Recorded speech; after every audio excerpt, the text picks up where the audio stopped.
ready? Y'all ready, guys? Here we go. I call to order the special meeting of the City of Aransas Pass City Council, June 15, 2021, at 5:30 p.m. We're going to go straight to Gary, which is consider an act on approving the option to renew the contract with Absolute Waste Services Incorporated for a 5-year period beginning May 1st, 2022 to April 30th, 2027. Thank you, Mr. Mayor and Council. There are two items tonight for your consideration, or not. It's up to you if you want to act on them tonight. But our trash hauling agreement expires next year, 2022. But work needs to start early on renewal, on either renewal or going out for RFP. And it's up to you on which of those you would like to do. Also, we want to start early to see if we could possibly negotiate two things with the current hauler, Absolute. One is the price, and it's in the agreement for a CPI for this current agreement. Right now, that would be, and Bill Davis is here, and he can correct me if I'm wrong, but the price at this point is 4.7. We've been able to, if there is a renewal, bring that down to 3.5, and Sandra can talk with you about what that means exactly as far as numbers, specific numbers go. Also, picking up the limbs, excuse me, picking up the limbs at the vacant properties. That would begin immediately if there is a renewal. Of course, it's up to you if you want to take those things into consideration. If there is not a renewal, I don't anticipate those two items will be in play. Of course, that's up to Bill, that's up to Absolute. But those two items being the rate, the price, and then picking up limbs at vacant properties. If you do want to renew, those two would go with the package. Of course, that would assume there's no RFP on this. So it's up to you on what you want to do.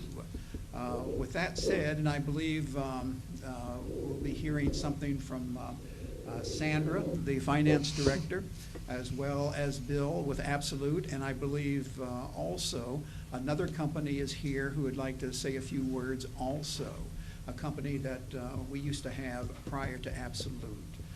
So with that said, Sandra, any specific numbers you would like to give us? Yes. Okay.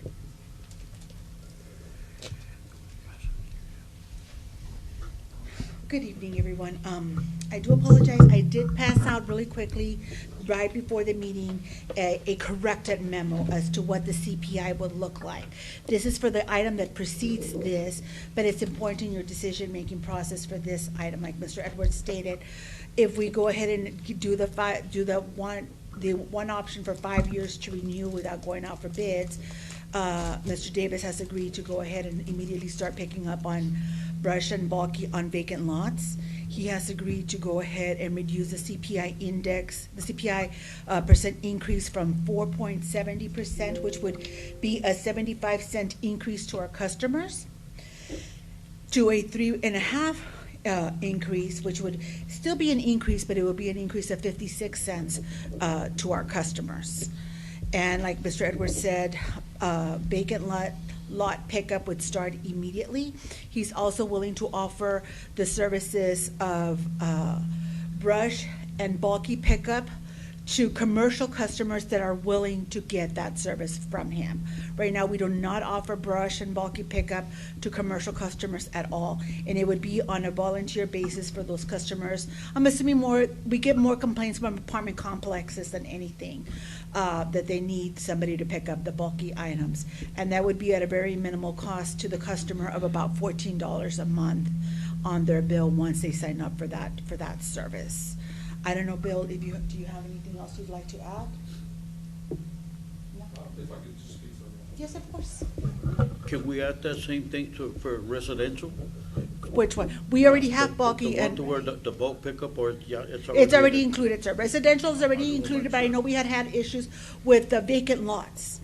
And the vacant lots had been a problem that we weren't picking up on vacant lots because there wasn't an account attached to it.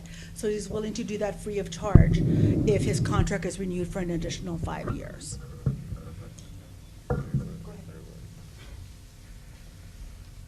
Good evening, Mayor, Council, and staff. Just wanted to say a few words. Some of my best presentations are when I don't speak, but we'll make a go of it here. But it's been a genuine pleasure for me to serve the residents, both commercial and residential, in Aransas past these 4 years. It's been interesting times. Yes, we had Harvey, a pandemic, and then a freeze during a pandemic. It's been pretty odd, but I think we've continued to make improvements. We get very few calls from city staff, and when we do, I think it's pretty clear we work extremely well together. We have each other's back, and we take care of the residents in a unified way. And we work with code compliance, I think, fairly well as well. Corey's not here for me to pick on, but there's always work to do on that, but I think we're genuinely trying and doing a fairly good job. So we handle commercial container and residential cart requests very quickly. Normally I get the cart requests on Wednesday, and they're done normally by the end of the day on Thursday. And again, committed to working with groups like Clean Green AP. They've been doing a lot of work in 2021. We've done 2 cleanups with them. Any kind of civic groups that want to do that kind of stuff, we're certainly willing to work for them, because it's real important that we're all pulling the rope in the same direction. The changes in scope of work as far as brush and bulky offering to commercial customers that can elect in if they want, or not have it if they're not going to have that kind of debris, I think will go a long way to improving the appearance of the city, as will cleaning up brush and bulky on vacant lots. So I think it's part of our shared goal of improving the quality of life in Aransas Pass. And I think that's what we're all about. So we'd appreciate the opportunity to continue to serve Aransas Pass. I have Thank a you. question for you. Yeah. You're saying that you're going to offer the service to commercial? Yes. Is that going to be once a month, just like you do with the residential? Exactly the Okay. same service. Can commercial call in for a special pickup and pay additionally? We haven't allowed for that, but they've always been able to kind of do that. It's put it perhaps a little pricier if they do that. Well, If a commercial business is going to have something, they need to think more like, well, am I going to pay $14 a month for a year, so that if I have an event once or twice a year, it's going to pay for itself. Right. So And what about the roll-offs for the continued cleanup Aransas Pass, the weekends that we do? You're going to continue to yeah, offer those? all that, and That the stays Clean the AP same? is, and organizations like that are in Right. addition to that. Okay. Awesome. Well, I think you guys have done an amazing job, and you have been very good and very diligent about servicing Aransas Pass. And if I've ever called you about something, you handle it immediately. So I appreciate that. Appreciate it. Yeah, I agree. Same here. Mayor, if I may ask, oh, I'm sorry. No, go ahead. Yeah, any comments from the Yes, audience? Yeah, as can you far as come up to the commercial- podium? You have to come up. Can you Will come up? Yes, sorry. Hector Rios, 1044 South Commercial. As far as that monthly $14, is that gonna bring us like a bigger container? Is that gonna bring us a second container, or is that we just pile our brush somewhere where you can assess it? Exactly right. And can you get into like the alleyways? I know that We can. sometimes. We have to watch out for wires and things like that. But anytime you have a question about that, you can let me know, and we can talk about where you can position the brush. And one other question, what's the usual length of a contract for the trash? Is it always 5 years? 5 years. 5 years. Thank you, my good friend. Anybody else want to comment? Yes. Gary wants to say something. Oh, I never- Gary, come on, Gary. Good evening, Mayor, council members, staff. Mike Reeves with Republic Services. I recognize some of you from when we were your former solid waste provider for the city and recycling. And I just wanted to say, I left Republic for 2 years. I did something different, and it's nice to be back with a company that takes care of their people. And I wanted to remind each of you, and for those I haven't met yet, it's nice to meet you. But we were here for some time, and we were held accountable for our services, and it's okay to make change from time to time. And it's good to look at that. And I would encourage you once again, because 5 years can go quickly or slowly, but when the needs are there for your residents and your businesses, you need to make sure they are consistent and the value is there for the price that you're paying. It's not going to cost you anything other than some time and some effort by staff to maybe consider what else is out there. You do have an interested party. We would love the opportunity to earn your business back. So if you did look at what's at hand and you did put out an RFP, you might be pleased with what you see there. And at the end of that exercise, if you decide that you have a great provider and you want to continue, then by all means do that. But please consider issuing the RFP, because it's not about price, it's about what the best value is for this service. And you do have the right to not go out to RFP, because in contracted services for cities, the only one you don't have to go out for bid on is the solid waste, because of public safety and health. So I wouldn't share that with you, because that could possibly prevent the RFP, but I want you to know what's ahead of you, what's in your toolbox as a council. Your staff has brought this before you, so they may consider who you have today the best for the next 5 years. But we have come a long way too. And one of the things that we can't get around or we're moving past is what happened about 1.5 years ago with what's around us with COVID. So you have to think about when things like that happen. Garbage has went up 30 to 40% residentially since COVID began. And that's common sense, because who's working at home mostly now? You have staff and children at home. Some of that may change. But when that happens, does the company have the equipment? Do they have ready, available staff that may not be impacted, that can fill in if something happens to them? Because there are 15 cases of COVID the first year it came out just within our division. We were able to pull staff from San Antonio, the Valley, Houston, and neighboring areas to still complete the task at hand. If a storm hits, who will be there to help with the major debris? We have our National Blue Crew, where we stabilize containers and equipment and people from different areas of the nation to help out. When Harvey hit, we had 15 cities that acquired us to get the storm debris removal. We have that ability to do that. I have Christian Santos with me here tonight. He's also on our municipal team. You have a dedicated municipal rep or two for each of the cities that we service in this area. I have 24 that I oversee, and I'm glad to be back doing it again. The technology in our trucks now, safety more than ever. We have iPads we just rolled out with a new system to all the drivers. Your staff will have real time where they're at all times, where they're going to be throughout the city, and you have knowledge of where that route's going to be. I'm very familiar with your businesses as well. Vacant lots, things that you mentioned, we've come a long way with those, and we have solutions for those too.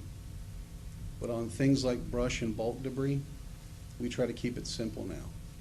So instead of having restrictions like we used to have, Mayor, and things of that nature, we have different solutions for that now. We want it to be easy for your residents to understand. So please consider this RFP. At the end of this discussion, whatever you decide to do, be happy with that. But we would love the opportunity to re-earn your business again. I've also sat on your board of directors for your Chamber of Commerce for 3 years and served. We've been a partner with your community events. We'd love the opportunity to do that again. Thank you so much. Appreciate your time. Thank you. I have a question, if it's okay, Mayor and Council, for Bill. Bill, I was talking with Corey today, if you don't mind coming forward, and he said he had a question about the building materials. Can anything be done there at all? Can be. It just requires different equipment than what we have and what anybody has. It's not industry-wide equipment to do that. Now, we've done cleanups before. Using equipment that the city has would be the best way to do that. Roll-off trucks with our equipment. We've also rented equipment before that can get down and pick it up. It's difficult to pick up, so you have to scoop and load. So it can be done. We can look at areas to do that.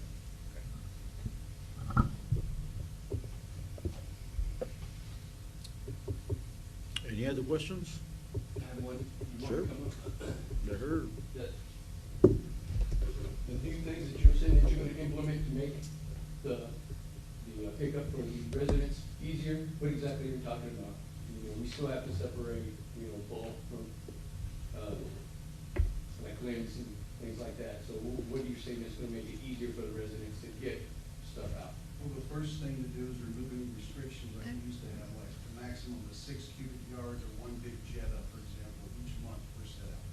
So the in residential, it's near the curb or the street, we can collect it with our grapple trucks. We can get all that debris, it doesn't have to be separated. We don't have to have one pile of brush or limbs or one pile of bulk, we can keep it together, keep it simple. I'll admit that I kinda like that. I do a lot of jogging and walking down the streets, and a lot of times just people do not take the effort to separate their stuff. I've been known to go and dig some stuff out to try to separate it, but I do like the sound of that. I don't know if you have something like that Well, too. we recycle the brush though, that's what's different. We don't take it to the landfill like they do. The reason it's separated is it gets recycled around and is used after the fact. So that's the reason it's separated. So I guess it's gonna be up to the resident whether they. You want to recycle it out? Thank you so much. Okay, anybody else? Favor of the council? Well, I've been very happy with Absolute, quite frankly. I thought that their Me too. service to Aransas Pass has greatly improved the quality of our life and the cleanliness of our city. And with all the extra roll-offs And the response time, response always time. receptive to Yeah. our calls and, I mean, I've had no complaints. I haven't either. I'd give you 5 stars if it were up to me. Well, That's me. I move to renew the contract with Absolute Waste Services, Inc. for a 5-year period beginning May 1st, 2022 to April 30th, 2027.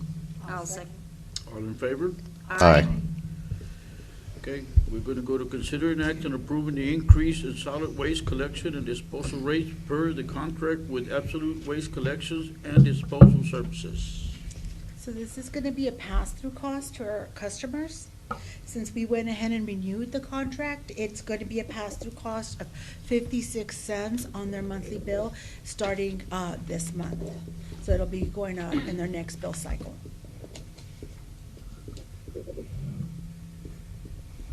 So it'll be 3.5 instead of 4.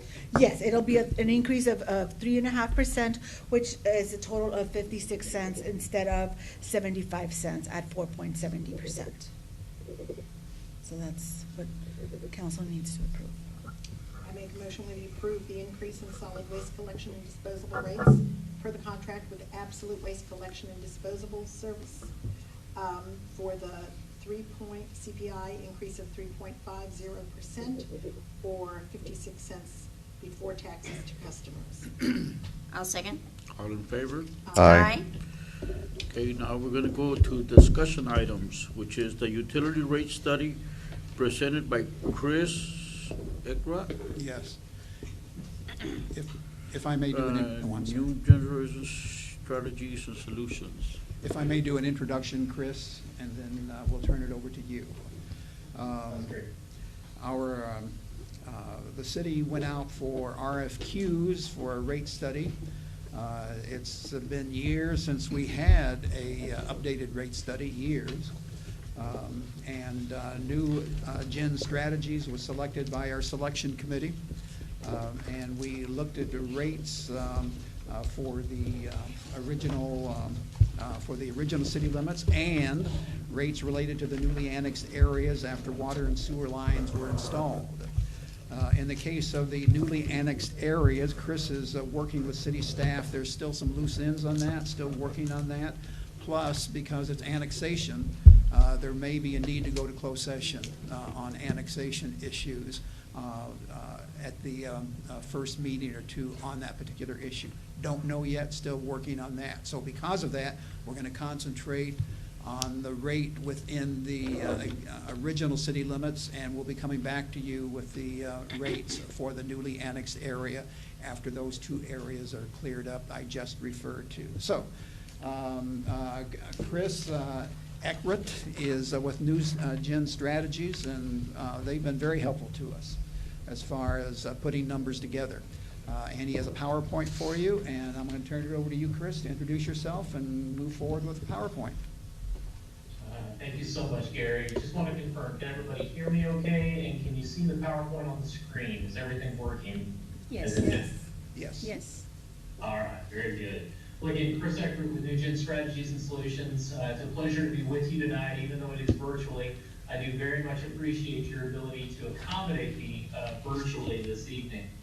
But what we'd like to do is present to you an update on where we are on the water and wastewater rate study.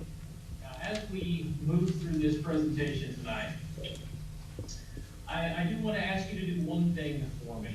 I want you to remember that a water and sewer utility is a business type activity of government. So it needs to run like a business. While you sit as the city council, tonight you sit as the board of directors of a business. So I would ask you to take your city council hat off, put on your board of directors hat, because we are making business decisions this evening. We are looking at the issues that impact our business. Now, as Gary said, we are still going through some numbers and some discussions with staff on annexation. We will not be talking about that tonight.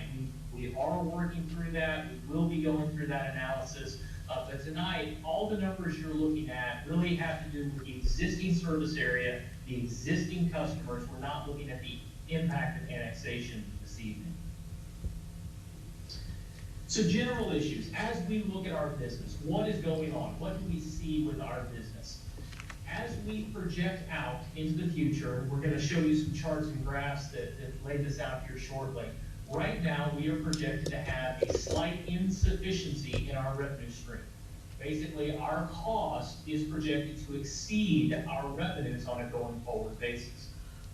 At the same time, when we look at how we have priced service, particularly on the water side, we have priced service below the cost of goods. And we're going to be talking about the cost of goods sold tonight, where you buy water from another entity, but when you sell that water, you are actually selling it at a rate lower than what you buy it. And we're going to talk about that a little bit more this evening. At the same time, a good business keeps a reserve. It keeps money in the bank to handle those rainy days, to handle those unexpected expenditures.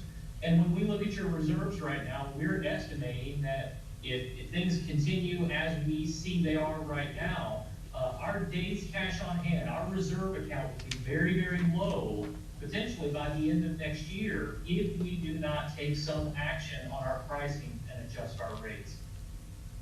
Further, as we look at that pricing, we're seeing some inconsistencies in how rates have been adjusted in the past as it relates to your outside city customers, as well as what types of discounts are offered to your senior citizens. So we're recommending we come in and restore some consistency to that.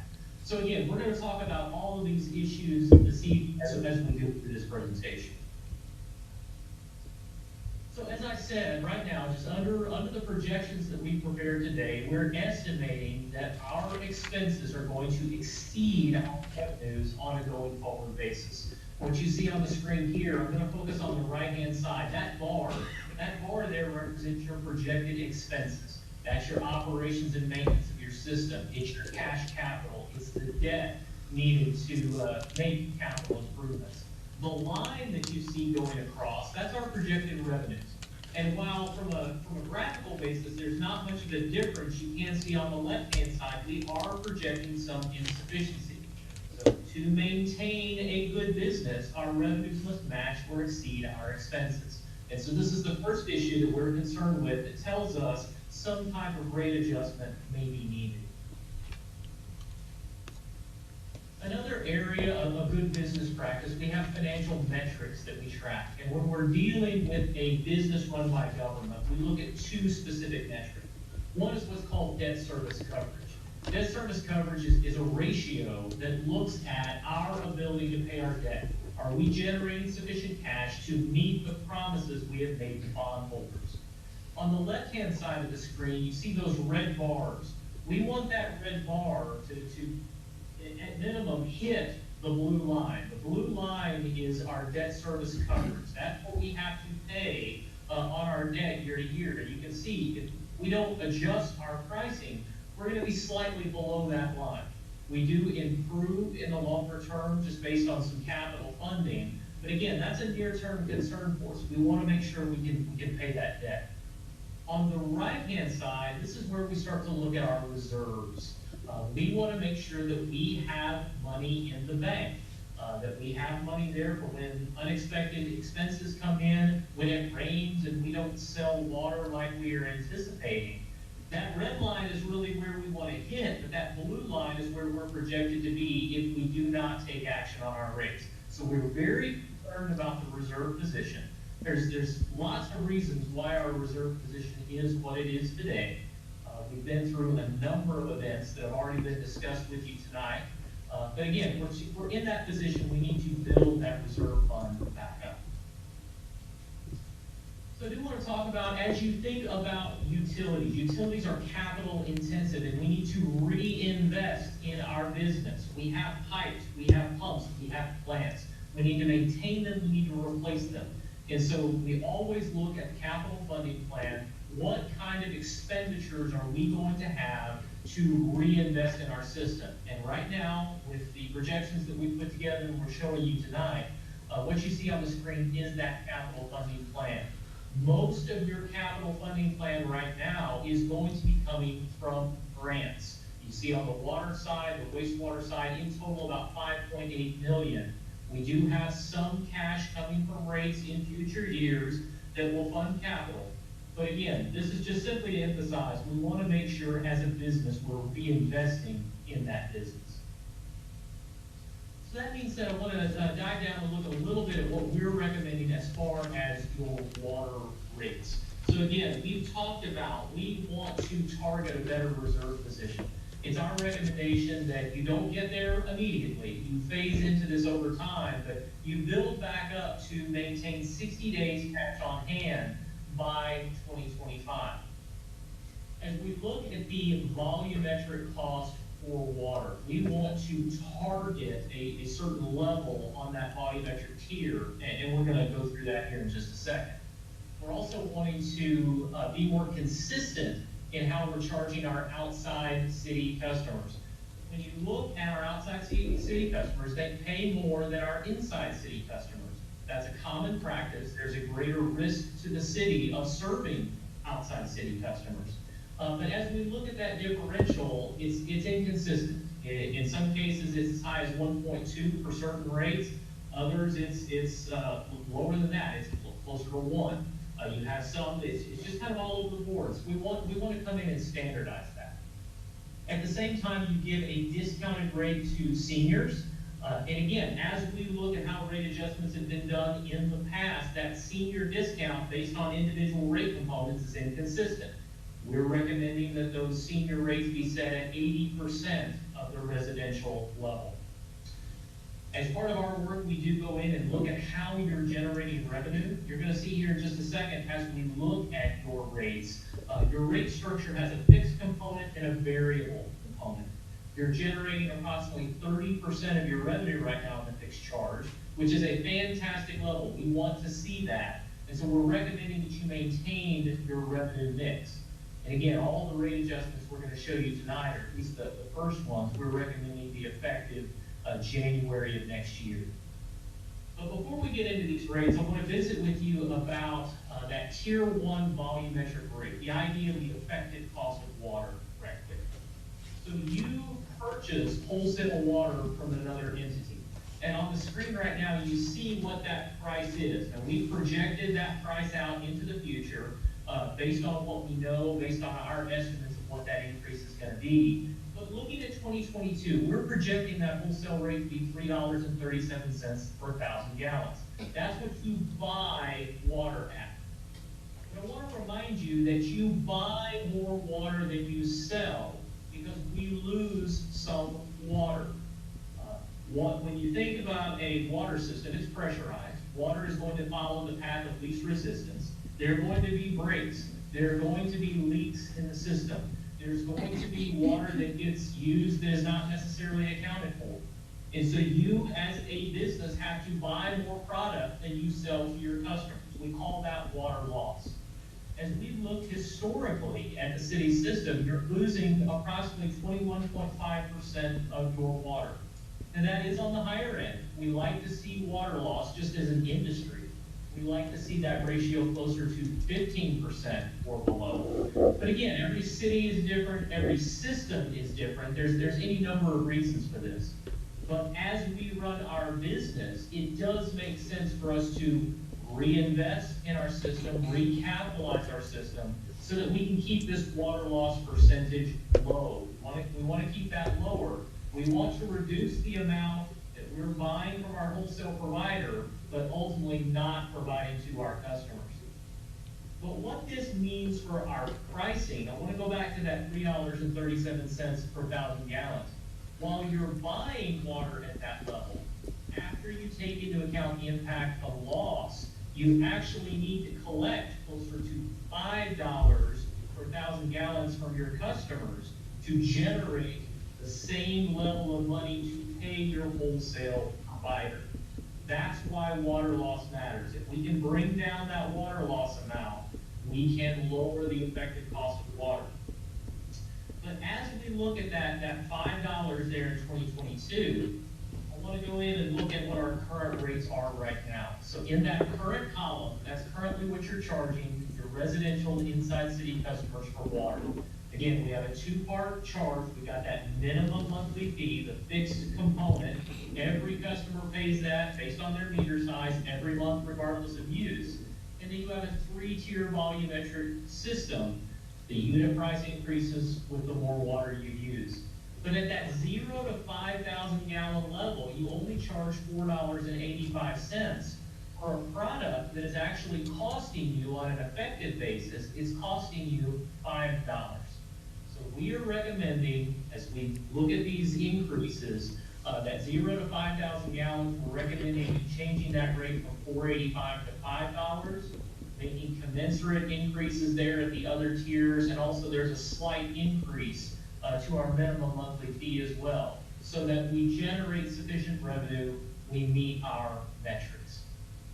So again, these are the rates, but let's look at what does this mean for a customer. And so what we're doing here is we're looking at the monthly water bill for a 5,000 gallon customer. We use 5,000 gallons as that's kind of an industry average usage for a single family home. But a 5,000 gallon customer right now, paying for water every month, would pay $39.33. With the adjustments that we've shown you tonight, that would increase that bill, that monthly bill for water, 5,000 gallons, to $40.65. That's a monthly increase of $1.32. So again, increasing the average customer monthly bill $1.32. We have projected some increases out into 2023, 2024, and beyond. That's based on our assumptions as to what your wholesale provider change looks like in their rate. So again, this is worth monitoring as you go forward. But as your wholesale water provider changes rates, we recommend you pass those increases on to your customers. Failure to do that simply means you have less financial resources to maintain your system. It's also our opinion that you should be changing rates in very small increments more frequently, every year, every other year. That makes it easier for the average citizen to absorb those increases into their monthly budget. As they see increases in groceries, in gas, they would also see small increases in their utility rates as well. But again, with the rates I've shown you tonight, it would be a monthly increase in the water bill of $1.32 for the average customer. For our commercial customers, the impact is a little greater because, again, we're using more volumes here for the commercial class. We're using 17,000 gallons. That is if we take all of your commercial customers, that's the average usage for that class. So the monthly increase for an average commercial customer at 17,000 gallons would be $3.65 a month. So that's the water side. Let's bump over to the sewer side, and then we'll put water and sewer together at the end of this presentation. But similar to water, again, on the sewer side, we want to target that 60 days cash on hand. We want to maintain those reserves. We want to establish more consistency in how we're charging our outside city customers, as well as how we're discounting rates for our senior customers. As we look at historical practice, it appeared to us that an 80% discount on the water side is what was intended in the rate design. 90% it's a 20% discount and 80% of the rate on the wastewater side, a 10% discount, or 90% of the residential rate was the standardized discount, and we're putting that back in place, being more consistent in that rate. When we look at the fixed versus variable revenue ratio, you're generating about 45% of your revenue in the fixed charge.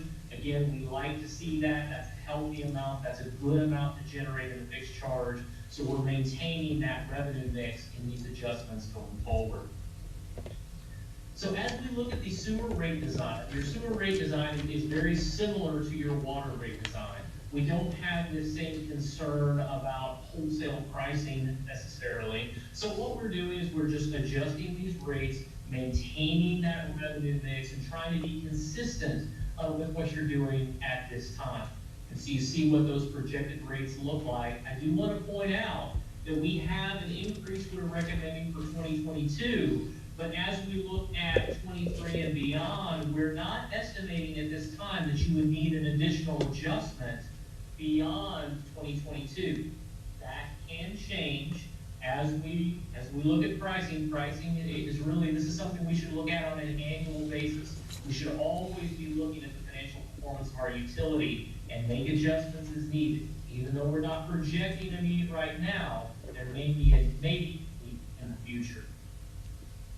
So as we look at what this means on the sewer side, again, average residential customer, 5,000 gallons, 2501, what they're paying for sewer permits at this time.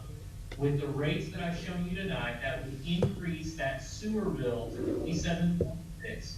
That's a monthly increase, an increase in the monthly bill of $2.45 for the average residential customer. Again, not projecting any increases further than that at this time, just for 2022. For our commercial customers, again, we're using that annual average, 17,000 gallons. That bill right now at 17,000 gallons is $69.31. With the rates I've shown you this evening, that would adjust that bill to $76.13. For 17,000 gallons, that's $6.82 a month increase. So again, we've looked at water, we've looked at sewer. I want to show you this chart before we really dig into any questions and I answer or address any questions that may be out there. But every city council that I'm in front of, every city council I present to wants to know, how do we look compared to our neighbors? How do we look compared to other cities? And so we put these charts together all the time, but I want to caution you, this is not an apples to apples comparison. Every city is different. Every city has different funding methods. They have different ways of going in and managing their utilities. So there's any number of reasons this pricing can be different. But what you see on the screen here is a comparison at that 5,000 gallon level, that average residential customer level. Under your current rates, an average residential customer pays $64.34 a month for 5,000 gallons of water, 5,000 gallons of sewage collection and treatment service. And you can see where you fall on this comparison. With our recommendation tonight, we would increase that average residential bill from $64.34 up to $68.11. It does move you up 1 point slightly, but you're still very much within the range of other providers in the area. At the same time, I'm benchmarking a proposed rate with other cities' rates today. Other cities are going through this process right now where they are looking at their rates. We're all going through budget, we're all looking at pricing. So this chart may look different after October when budgets are adopted. It may look different after January as different rate increases go into effect. So again, while we can use this as a tool to assess overall position, we have to take the action that's right for our utility, for our business. We have to maintain a financially stable enterprise. And so with that, again, you've seen our recommendations. We are recommending that you take some action and change the pricing for utility service. I will say that any delay in action and pushing this off further simply raises future prices. And so we're not recommending any kind of delay. As we mentioned, we are recommending these adjustments take place and be effective January of next year. And as I've said several times tonight, pricing is not a one-time exercise. Annually, commensurate with the budget process, we're recommending that you monitor your consumption, monitor your revenue performance, and make adjustments as necessary to maintain your business. And so with that, again, I very much appreciate your time this evening, appreciate the ability to be in this virtual environment with you, and I'm happy to answer any questions or if there's any other issues I can address. I'm happy to do that. So I see that, Chris, thanks for the presentation. We've got some money in the bank, and we're losing already on the credit cards, are we not? Sandra, we're losing on credit cards every month, and try to make it so that in 4 years, we're not raising people again $4 or $5 a month. That's one of the specific points that Chris is raising, and that Yeah. is, in the past, we've had long gaps. Exactly. Then there's been an increase. Do it incrementally so it doesn't hit people as hard. That's a critically important point. I was writing some numbers down here, and Yeah, but right now, this is the increase that we need to do just to even make any $3.77 difference. a household. Did Yeah. you hear that, Chris? That's a good point the mayor just made. And that's just gonna get us up to 377. That's just gonna get us up to where we should be at this point. Is it fair to say that? It is going to get us, it is also projected, based on some of our funding and some of the other things that we're doing, it will put us on a good path going forward. Like I said, with this sewer increase, we're not anticipating a need, but that doesn't mean a need won't be there. I believe the points that have been addressed are spot on. We need to be taking smaller rate action every year. What you're looking at really is an absolute minimum that we would recommend. Just to get current, future rate actions will be needed, passing along those increases from your wholesale provider. But we are projecting that this will, even with just this increase, not only does this get us current, but as we go forward, this is gonna help get you in a better financial position on your reserves as well. And the reserves are important. Reserves are critically important because, I hate to say this, but we don't know when the next storm is coming. Exactly, exactly. And also keep in mind that we've worked hard on the general fund reserves and fund balance, and that is in a strong position right now, thanks to citizens, thanks to you, thanks to staff. And now we're trying to do that with this The fund utility also, the services. utility fund. Is that correct, Sandra? That is correct. Yes. Yeah, I think that, going up this year on the water, and then every year either 50 cents or $1 per household, and maybe $1.50 for residential, for commercials, will put us a little bit ahead with some reserves. Of course, no action tonight. No, I know. But we will be bringing specific numbers back to you. Okay. I think it's important to point out that even with an increase, our utility rates are still below our neighbors, Yes. Yes. Corpus Christi, Ingleside, and Rockport. Yes. Yes, ma'am.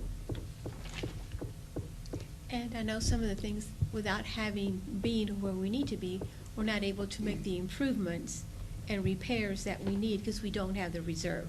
We're just taking care of as it happens rather than going out and being proactive, and that's brought us to the issues that we are experiencing now because of not having the reserves and not being where we need to be as Yeah. far as the charges. Yeah, So that's because critical. that'll help with that 21% water loss we have, because we can curb that. That'll definitely Absolutely. help. That's a good point, and that was a question I had for Chris, that specific point right there. I know Fernando's been working on this, at least for the past couple of years as far as water loss. And his water loss calculations are pretty close to your 21%. My question is, Chris, as we bring that down, and it used to be a lot higher, quite frankly. Yes, very much. But Way higher. significantly higher. But as we Way continue, higher. as we continue to bring that down, then that will be a positive impact on the rates, and there's a question mark after that statement. Is that correct? Absolutely, it will. When you think about those improvements to reduce water loss, in many ways, they actually pay for themselves, because now you're not having to buy a product that you ultimately never sell to your customer. So it makes sense to reinvest in our system and keep that water loss value low. And we may eventually get into a position where if we can get better control of that water loss, that would have a positive impact on the rate. Come on up. I have a question about the water loss. Is the city responsible for trying to implement some kind of process to keep this from happening? We're doing that now. So, Yes. this firm wouldn't have, No. he's just giving us some good numbers to go by, That's but it's correct. totally upon the city to. The water loss used to be, like 3 years ago, it was like 40%. Wow. It's, Yeah. and it's been cut in half. Is that fair to say that? Yeah. So we're gonna continue to go that direction. When Fernando first got here, we were like 40–50%. Wow. And so he's done a tremendous job as far as bringing that down. And as that continues, that'll impact positively the rates also. Yes. Thank you, Fernando. Grab a wrench, you still got 5% more to go. 21%, right? Yes, there was a lot of water being wasted. Anything else for Chris? No, thank you. Thank you, Chris. Yeah, thank Chris, you. excellent. Thank you very much. Now, I have a. Thank you for She your. does have a Hold on, question. We got one more. Wait. Okay, on the senior citizen discount, what are we looking at that? Is that a recommendation, or what are we at right now? So what we're recommending is that the discount, so the water rate for seniors be set at 80% of the regular residential rate on water, or sewer is set at 90% of the residential rate. In some cases, on the water side, we were seeing that discount percentage, it had been up to 82% of the residential rate, 83% of the residential rate. We're recommending just to standardize that. So, I don't have them unfortunately with me tonight, but I can put together some similar charts. What is the impact to seniors, but it will be less than the impact that I've shown you to the residential customers. Okay, thank you. Any other Anybody else? questions? I'm sorry. Anybody else? Okay, thank you, Chris. Chris, thank you very Thank much. you. Thank you. Thank you. No, thank Hard you work. again. Thank you for accommodating me in this manner tonight. I really do appreciate it. Very good. Thank you. Okay, That's now we're great gonna go to the information. Euclid pump station. Okay. Mary, you back on now? Mary lost connection Oh, okay. because where she's at, the Wi-Fi is very static. Okay, very good, okay. Okay, Euclid Pump Station, if I may kick off a couple of things, Fernando and Aby. As you know, the Euclid Pump Station drains slowly, that's not a secret. Yes. Everybody in town knows that. We've been looking at ways to address this significant problem, working with staff and K. Freeze and Associates. We've come up with a couple of proposals here we want to talk about, long-term and short-term. Anticipate staff is going to suggest we move forward immediately with the short-term. We'll hear a report on that from Fernando, and then from K. Freeze and Associates and Aby. We'll be hearing we'll be looking at the long-term solutions also and the price tags that go with both. That's what this section is about. This is an important meeting, actually, a lot of important issues that we talked about. So we're going to be looking at how to address that very huge problem for us there at the Euclid Pump Station. So why don't we go with long-term first? Is that okay with you? Okay. Okay.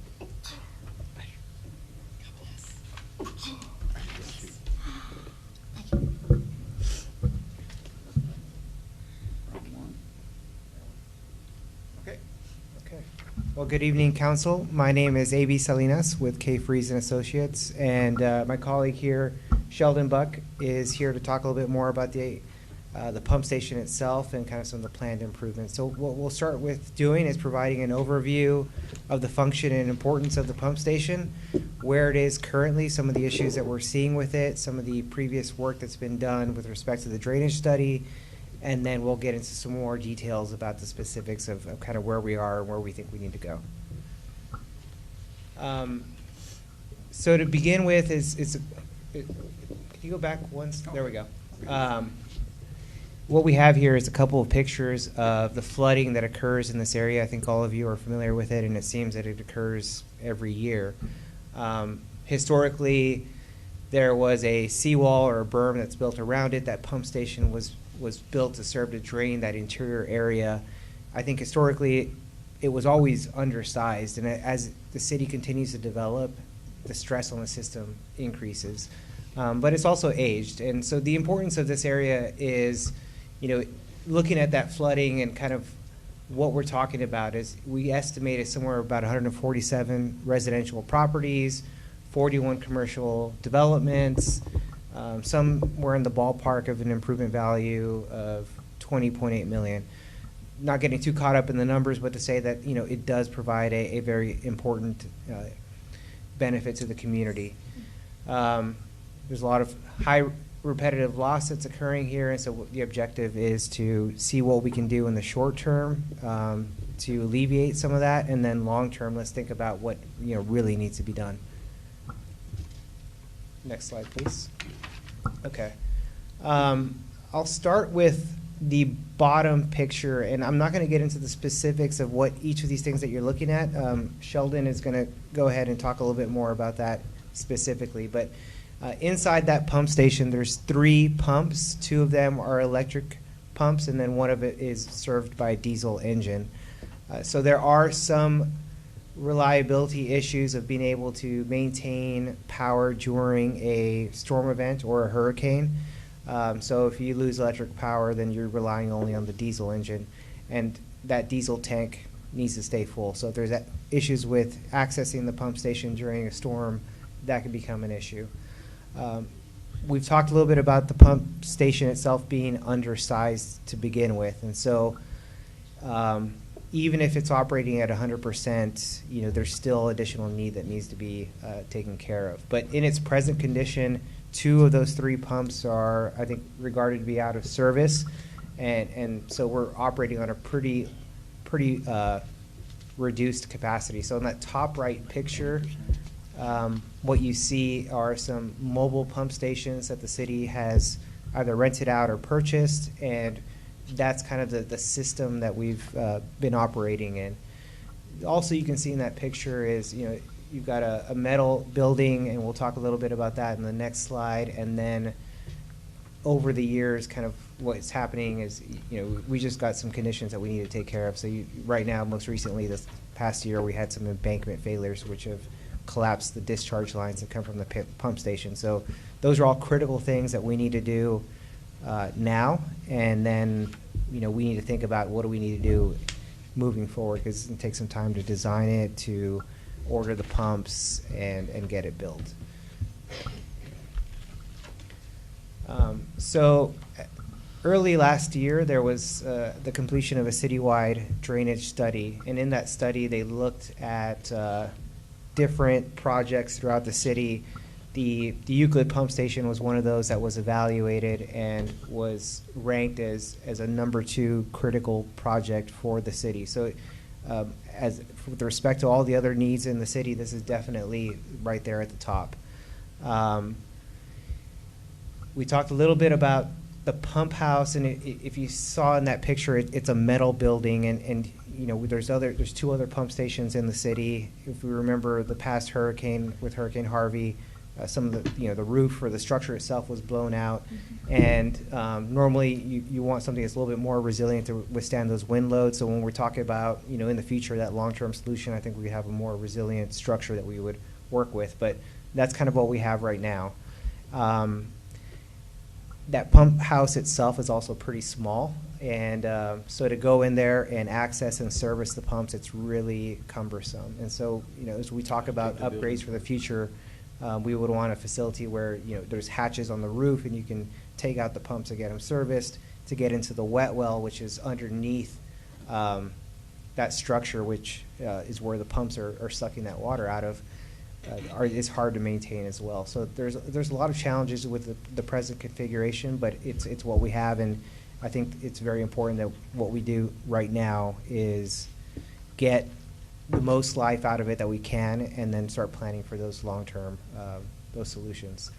In that drainage study, roughly what was determined is that, you know, combined, those pumps have about 80 cubic feet per second of capacity, and you know what we think would be a good design target to hit for is that Euclid channel. What that full flow capacity is kind of that limiting factor. That has about 190 cubic feet per second of capacity. So we would want to design that pump station to be able to carry all that flow that's in the channel and pump it out. If we were to do something like that, you know, we're kind of thinking that long-term solution is in the ballpark of $5 to $6 million. I think, you know, we can talk a little bit about kind of what that looks like and how, you know, opportunities for phasing that and come up with an approach. But I think that's kind of where the reality is if we're trying to get a pump station in there that's going to, you know, really benefit the area. So with that, I'll hand it off to Sheldon. He'll talk a little bit about the facilities there and the pump station, kind of walk you through how it works, and then kind of what we see in some of the short-term and long-term solutions. All right, well, good evening. Like Avi said, I'm going to kind of walk you through the existing pump station and kind of walk you through the evaluation we did late last year and some of the key findings that we found. If you look at the pictures up there, the numbers kind of illustrate what I'm going to talk about. Number one is the channel that comes in and feeds the pump station. And as water comes down the channel, it goes into the pump station there around what the box number 2 is pointing out. That's your intake. And it's about a 4 foot by 4 foot intake. And what happens when it goes in there right now, you see the bottom picture on the bottom right, number 2, is a close-up of that intake. And right now there's a trash rack there that does a good job of getting big items. It's like a 4 inch by 4 inch trash rack. So it does separate some items out. But once you take into effect the things that come down the storm drain during a storm event and how they can clog up a trash rack like that, it's significantly undersized for what you need. And so what happens is once the screen gets clogged, water just can't get into the pump station. It kind of chokes it off. So what happens when that happens, water keeps accumulating in the channel and goes into item number 3 there, which is kind of an overflow that goes out and into the channel or into the bay. But as storm events happen and water in the bay rises, or the channel that feeds the bay rises. But that actually doesn't work right now, right? Yeah, it becomes ineffective.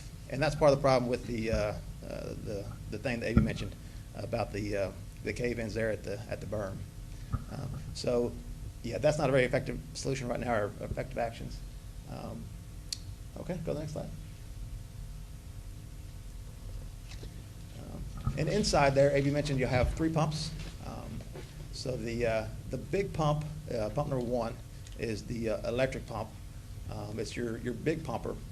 The problem it has, though, is it's undersized for the wet well. And we talked about the trash rack and it clogging the trash rack and limiting flow into the wet well. So once that happens, that pump actually becomes ineffective because there's not enough water feeding the wet well for that pump to actually pump out when it is operating. Unfortunately, right now, it has some issues with the motors, so it's not really very reliable and not operating. So all the pump number 2, which is the diesel engine drive, was your heavy lifter. It was the one that operated during most storm events. Unfortunately, as time goes on, that one has become more and more unreliable, particularly the diesel drive. And why that one's important is, as we talked about during big storms, that's when you lose your power. There's no backup generator there now to serve that area. So once power goes out, pump number 1 becomes ineffective, and you rely solely on pump number 2. Which is also out of service right now. And then you have a third pump, which is really, it's a small pump, so like 1,000 gallons per minute, which is the only one that works. The only one that works, but it's really, as far as stormwater pumpage, it's a drop in the bucket. It's really designed just to drain the wet well during dry weather, but it can be used. during storms. And then picture number 6 there is inside the wet well, and that's the debris that gets past that trash rack. And what happens is you see a lot of floatables in there, but eventually those floatables sink to the bottom, and then they get caught up in the pump. When they do that, the pumps aren't designed to have that kind of debris coming into them. Some of the debris will get through, but every once in a while you'll find something, and all it takes is just one piece to clog the pump. It becomes ineffective during a storm event. Okay, next slide. This is a summary of the pumps. We talked about pumps 1, 2, and 3. Pumps 4 and 5 are those temporary pumps, the trailer mounted pumps that Amy mentioned, that you've kind of rented or purchased to put out there. So those right now are kind of what you have right now for your storm events. And they have a capacity of about 8,500 gallons per minute. And the number Amy threw out there before of the 190 cubic feet per second is what kind of the ultimate capacity of that channel is. That accumulates to about 100,000 gallons per minute. So you need 100,000 gallons per minute of pumpage, and you have about 8,500 gallons per minute. When the other pumps aren't working, when they can get the diesel-driven pump to work, it gives you about another 15,000 gallons per minute, which helps out. And when they can get pump number 1 to operate, another 19,000 gallons per minute. Ultimately, the capacity of the pump station, if everything was to be working, would be about 36,000 gallons per minute. But once again, that's about a third of what you actually need for the ultimate pump station.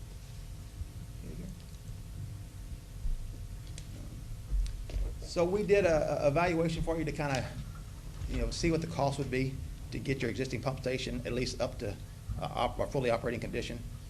We have evaluated several options. They range from about $272,000 to $650,000 just to rehabilitate this pump station. The main pieces of that are the improvements to the trash rack. So that 4x4 opening with the 4-inch openings that go into the wet well needs to be about 4 times larger than it is. And with stormwater pumps, we want to make sure we don't get right now it has openings that are 4 inches square. So we want to make sure that opening is quite a bit smaller to stop that debris from getting into the wet well and clogging up the pumps. We looked at different options about the pumps, some replacing some of the pumps, rehabilitating some of the pumps. And I'll kind of walk through that a little bit later in the cost estimate. Because there's all kinds of options, and that's why there was such a big difference in the cost from $272 to $650. One would be rehabilitate what you have versus replacing the pumps. And then there's also issues with the diesel tank. Amy mentioned the diesel tank that's inside the building right now. It doesn't meet the current codes of a double wall diesel tank. And we want to make sure it's actually sized. So if a big storm did come through and you couldn't get to the pump station to kind of refill it, we want to make sure we have at least 2 weeks of diesel storage out there for you. There were some concerns about safety and the idea of fencing that area in. And then the idea of also the temporary pumps you have out there, kind of making them a little bit more permanent for the discharge and suction side.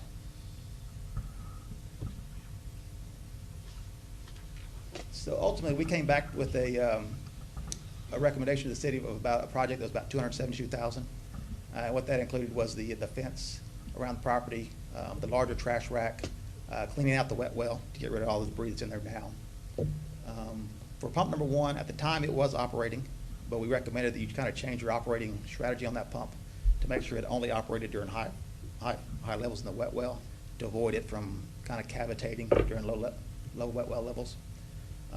The big number there was for pump number 2 to make it more reliable, and that was to replace the diesel drive, rebuild the pump, and then install that double wall diesel storage tank that we talked about. And then pump number 3 was to install a new pump and modify the piping to improve its operations.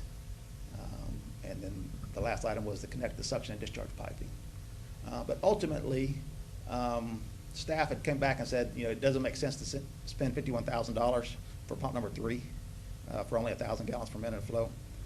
So we came back and just kind of scratched that and became a revised project about $221,000. And then Fernando's going to present to you a little bit later. They've already started kind of getting some numbers on some of those items to help implement those items. Okay. Okay, so where in there is it to replace those, to repair the 4 drainage pipes that automatically drain itself? Because that's a big part of the system now. Okay, because that drains automatically all on its own, without having to use that till it gets to where the bay and the water we have in that drainage ditch is the same level. Right. Yeah, I that, got a big part in it. That project is under contract right now. yeah, We've already awarded it, we're waiting on contracts and bonds to come in so we can kick it off, but the levee repairs are gonna fix all that. I'm just curious, because that needs to be done first.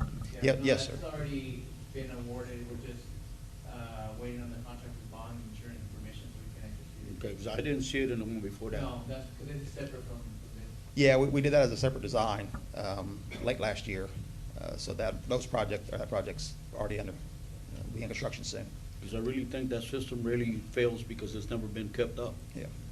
It's never been paid attention to, and that's one of the big major factors that's wrong with it.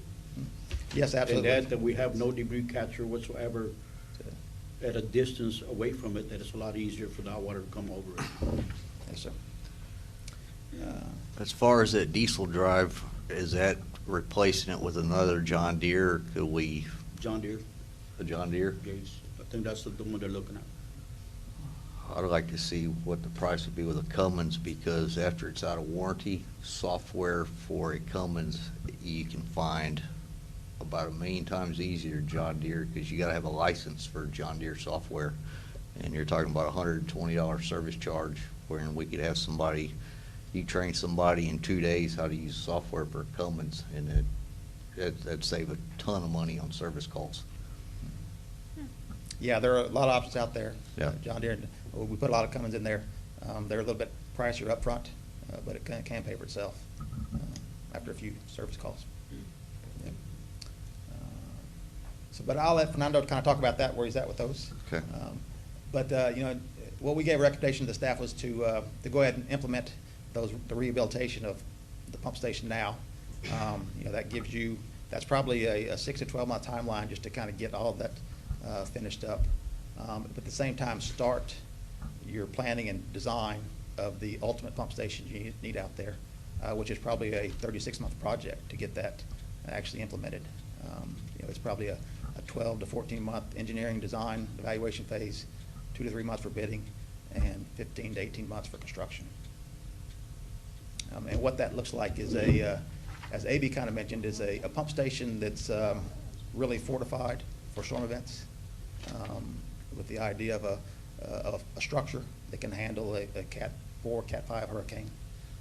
The ability to actually have backup power out there, or additional diesel drives. So if you do lose power, you still have the pumping capacity you need. And the ability to get the water out of the channel. Right now, it pumps into the channel that feeds in to the bay, and the water has to go underneath those railroad tracks, and those culverts there are undersized also. So part of that project is to actually increase the size of those culverts.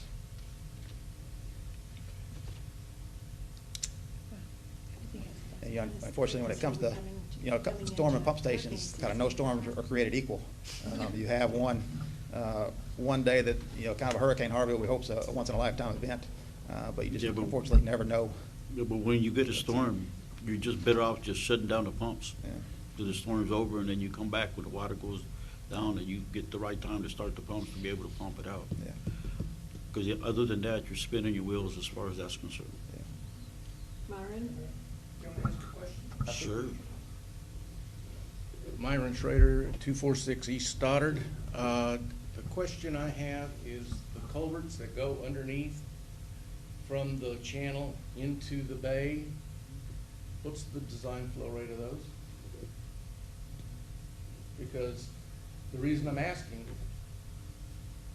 that channel will only handle maybe a 10 or 25-year flood. 6-inch rain, that channel won't handle it. So you gotta, and even, okay, what I'm trying to get at is you're gonna have, 100,000 gallons a minute of pumps going into the channel, that's what you're pumping out. What's the excess how is that gonna be handled going through The those railroad culverts? tracks? When it goes through the railroad Yeah, tracks, I think it's because what, all it's 36? gonna do is continue to flood because the channel can only hold 190 cubic feet a second. I mean, if you have Yeah, higher but that's what I'm flow, talking about. That's when you're defeating. where's it gonna go? But if we replace all that at the end, that's here nor there. Yeah, I think that's what it is. Isn't that the area that, yeah, yeah. That, when I found That's out not that those pumped out, things are that's, clogged up. that's right, normal that's flow. gravity, yes. Yeah, that, That just blew my higher. mind. Yeah, so But that's even what with it's- that, It if just you blew my have a mind. higher flow coming in than 190 cubic feet a second, it's still gonna flood. It's gonna go out into the street and get into people's yards In your at yard. those levels. Your front yard. My front yard, Yes. which I'm All the replacing. Yeah, time. but when your front yard is at the same level as the bay, there ain't nothing we can do about it. No, mine isn't.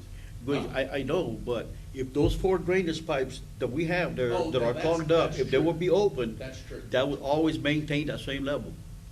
And that is where we're defeating the purpose. But that channel Because that's can't why, handle that. that's, okay, this is what I'm saying. We have 4 drainage pipes that are open, and you see where it's got those, it has to get to a certain level in the ditch I before it goes understand. Yes, overflows. I understand that. Okay, when it gets through there, it's gonna start flowing all on its own without the pumps. Right, And but that the is- channel, okay, go ahead. But, okay, and then when it goes past those, then you have the railroad tracks. The railroad tracks only have, I believe, it's 2 four 36-inch pipes, but, I mean, they're really ugly. But that in the same term, they all need to be cleared out, cleaned up, maintained to where the water literally drains on its own. Yes. And then, That's that saves the pump station a very high percentage of what it's gotta pump out, That's true. because it's pumping all on its own. And that's the reason why we're having issues that are really bad, is because those 4 drainage pipes are completely covered to where it does not drain on its own. Okay. They're open, they But what- maintain the same. Yes, if not, it would maintain all on its own. And that's why I was always amazed, because back in 2013, 2014, they did I believe Sylvia did a drainage study on how those pipes were designed. And I was always just beside myself, because the piping design, correct me if I'm wrong, Fernando, is the opposite of the way water normally drains, from a small pipe to a bigger pipe. This was the opposite, and it's done to be able to slow the water down enough to where when it gets there, it flows completely out. Okay, yeah, that's true. But what I'm Yes. saying is, if you have more than 190 cubic feet a second, the water's still gonna be outside the ditch. Right. Yeah, I hear several of these points. Let me try to address each of them.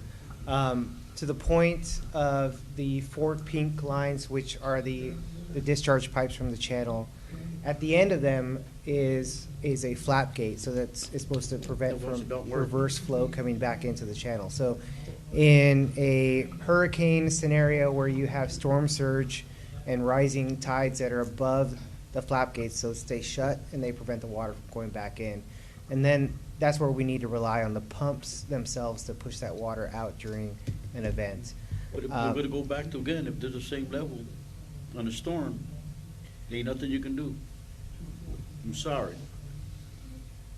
And that's the reason why, and it's the same thing that I was telling Fernando. What if we leave them open to where they come back and forth, and we might have like a little fishing lake right there, because the level of the bay is high, but that's why those baffles are supposed to work, whatever they're called. They close up till the water don't come back. Yeah, so when the water in the bay is higher than the elevation of the water in the channel, it prevents the backflow in there. But that, yeah, but as A.B. said, that's the point of the pump station is when that event happens, your pump station is sized for the same But flow at normal level, at channel. at normal level, we shouldn't have that problem of it overflowing back into the ditch. Correct, yeah. Okay, But- that's only when we have a storm. Yes, yeah. But with hydraulically, with just those 4 pipes there, though, they still can't handle the whole flow, even if a normal condition where the water in the bay is low and you have a storm event coming down the Euclid channel, those 4 pipes still don't have the capacity to be able to handle that. And that's where you need the pump station to supplement the capacity of that channel. So what you want to design is a situation where hydraulically, the water coming down the channel, we have the same capacity to get rid of it at the pump station and the culverts. And then I want to address now the other point of the capacity of the channel, right? So, I mean, that's another limiting factor, and that's true, right? There's 190 CFS that goes into the channel. There's more flow that's generated in the area. And I think that's another thing that we need to look at and figure out. Now, from the perspective of this project and this pump station, you know, what we're thinking is the most feasible is to size a pump station that is designed for the capacity of that channel, as opposed to the other option would be, you know, you could make a bigger channel, but then you got to remove the street, you potentially have buyouts. It becomes a very costly endeavor. The other thing that you can do, and it's been brought up, it was in the drainage study, and I think it was in the drainage study from that was done maybe 20 or 30 years ago, was a conversation about a need for another pump station kind of in between this one and like Maddox or something. And if you could have those three work together, then you know you can use, I think it would be a more efficient and practical design. So I agree with you in that sense, but we're trying to do the best we can with kind of what we have there. I would just go with it, even deep in the channel, and use the same. So I think, and I'm just thinking out loud here, but Possibly, if you can do it and still be in, you know, it's not, it can still be a sound structure. yeah. Yeah, and kind of what I'm running through and thinking about is like, okay, so if you go deeper, then like, where's the water table, and you know, does that mean that you know it's just gonna?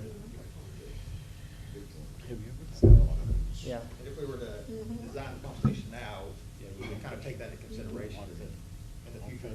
Take an idea or option to lower that down, and you get the pump station down low enough to where it's capable of handling that well. I've been around too many pump stations.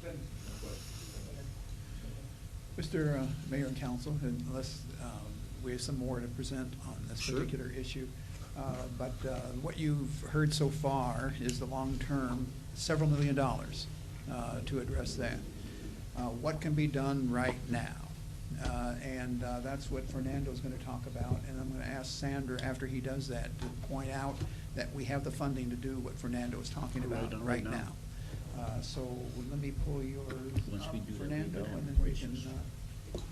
Boy, cripple. Working chimperitas, that to you. Good evening, Mayor and Council.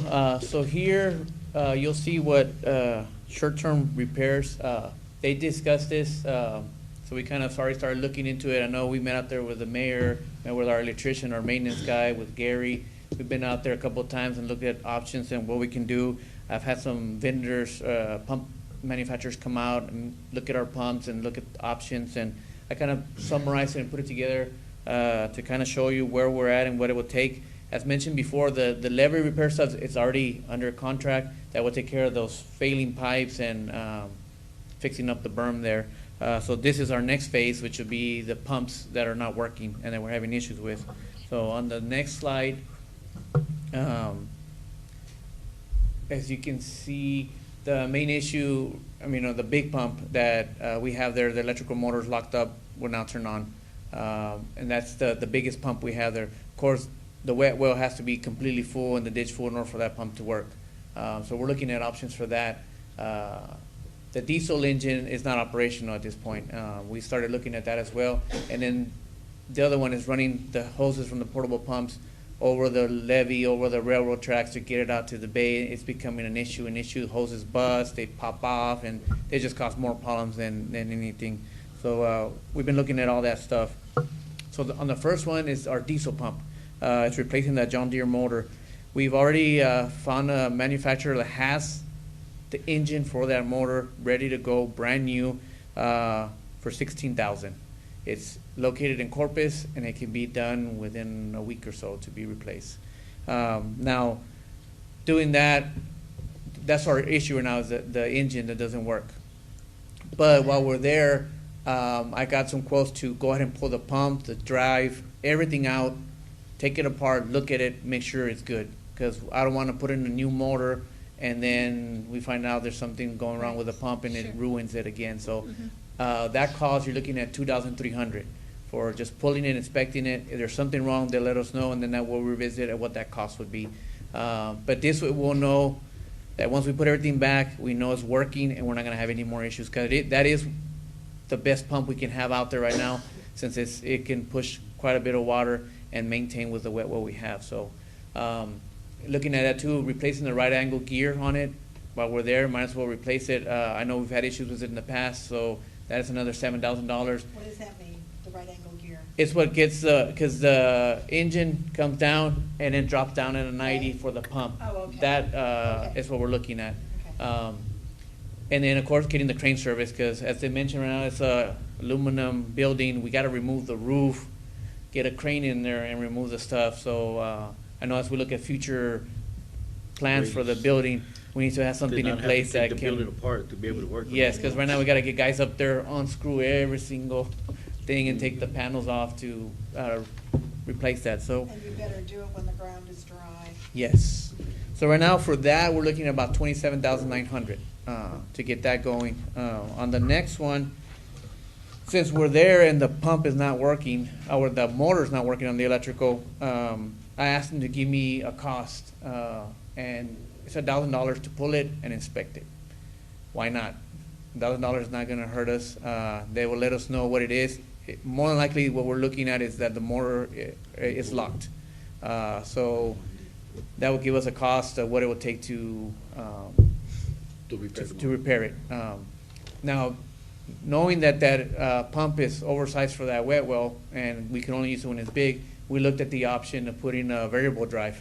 We discussed that with the mayor and looked at if that's feasible. The pump manufacturer said, yes, we can do that. It actually control and lower the amount of flow that the pump can go, so it won't impact and burn out like it's done in the past, because you have to have someone 100% of the time monitoring, and these guys go from pump to pump checking them. By the time they come back, if that wet well is pumped dry, that motor is just spinning and burning. So this will control that. And right now we're just estimating about $25,000. We will have to actually get it sized properly, and that would include a type to measure the levels of the water to help control it too, without using floats, because floats become a problem with all the trash that's in there as well. So you're looking at about $28,500 for that pump. Now on the portable pumps, while we're there doing the levee work,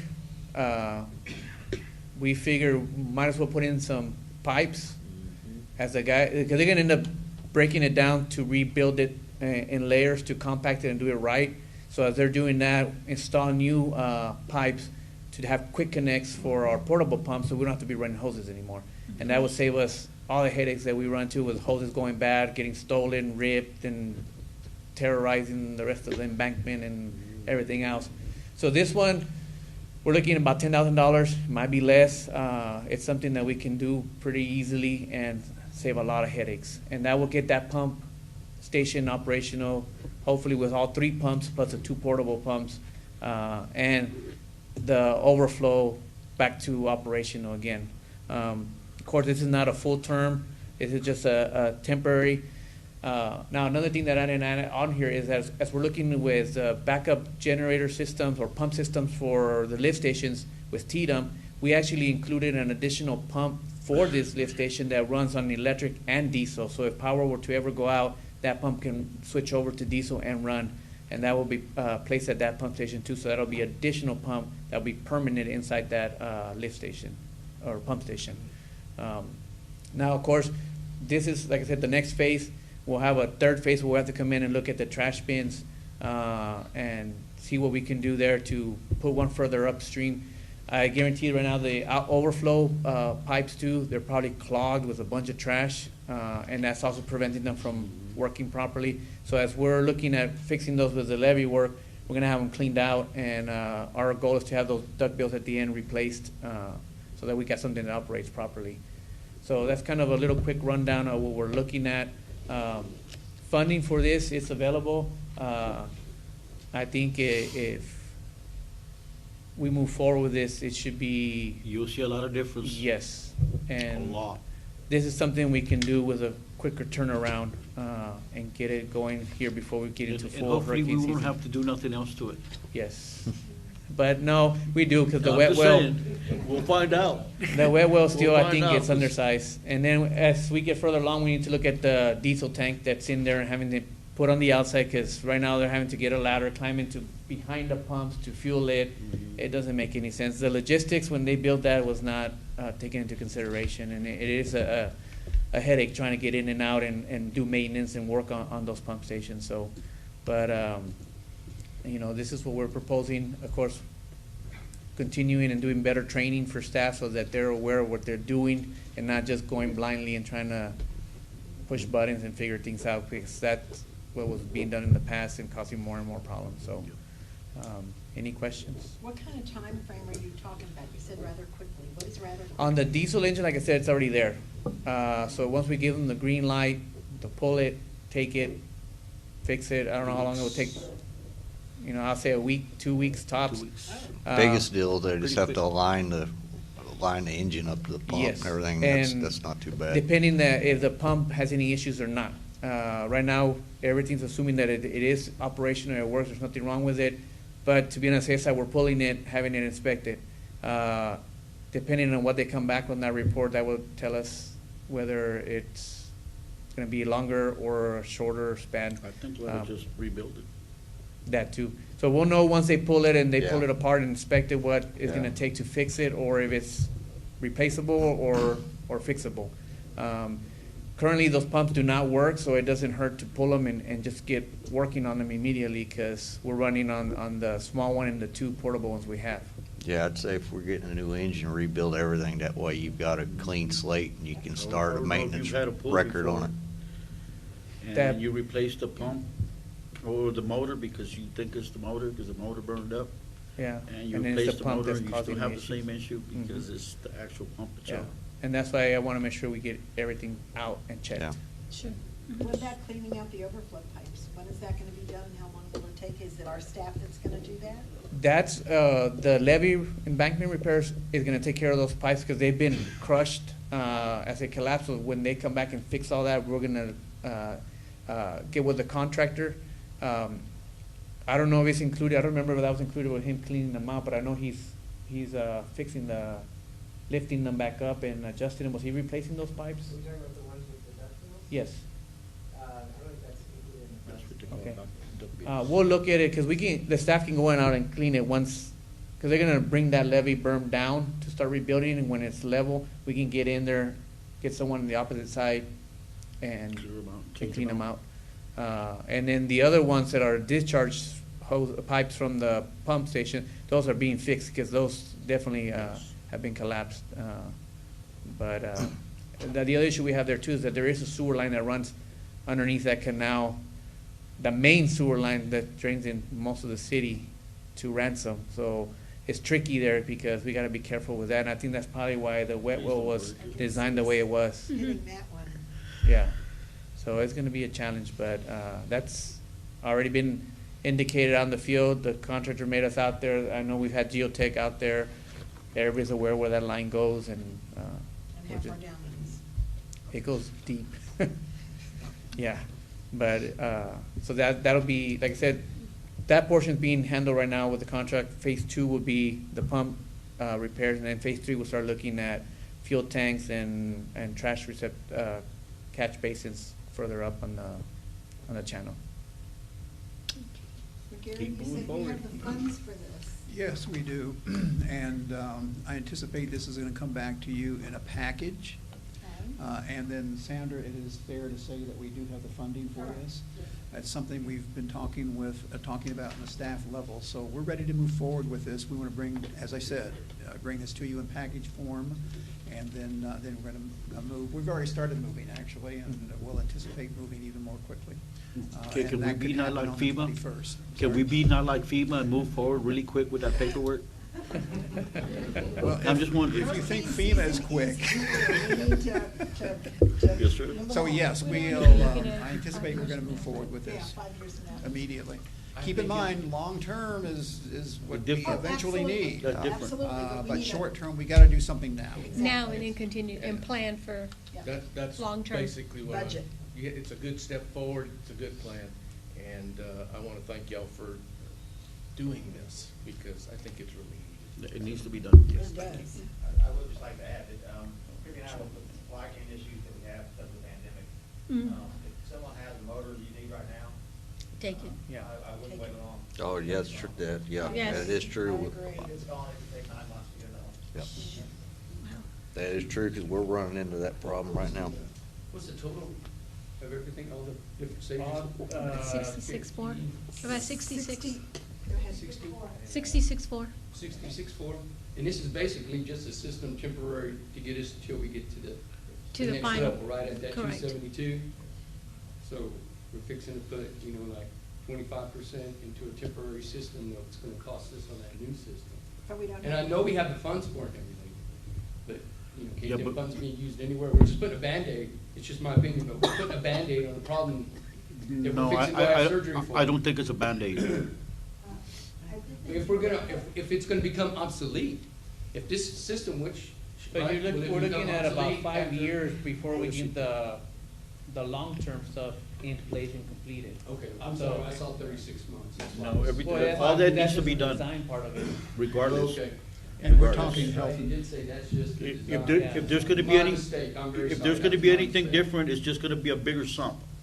Yeah, and we might be able to reuse some of the Plain and stuff we simple. have there. Some of the pumps, if they're in good shape and working, we might be able to incorporate that into the new design. The biggest thing with the new design is the wet well capacity. Yes.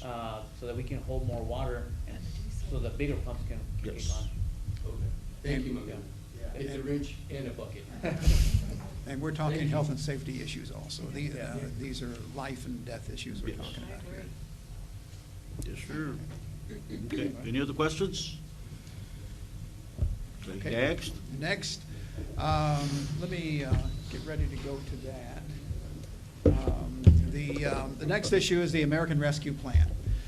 You've been hearing us talk about that for a period of time, and the American Rescue Plan allows cities in the United States to use funding, which we will get, and use funding for various purposes. What we're concentrating on, as we've been talking with you about, is concentrating on taking infrastructure, water and sewer lines to areas of town that do not have those services right now. That is what we anticipate moving forward with the amount of money that Sandra will talk about in a minute, to extend the lines to unserviced areas right now. I want to break this into 3 different sections. Mine, I was going to explain to you why we qualify. I'm going to shorten that dramatically since we're running long here. Another one is the financial side, which Sandra will talk about. And then we've got one more PowerPoint saying here are the areas we're going to be working with the amount of money that we will receive. And we'll receive it in 2 different payments, as I understand, one that's coming up pretty soon.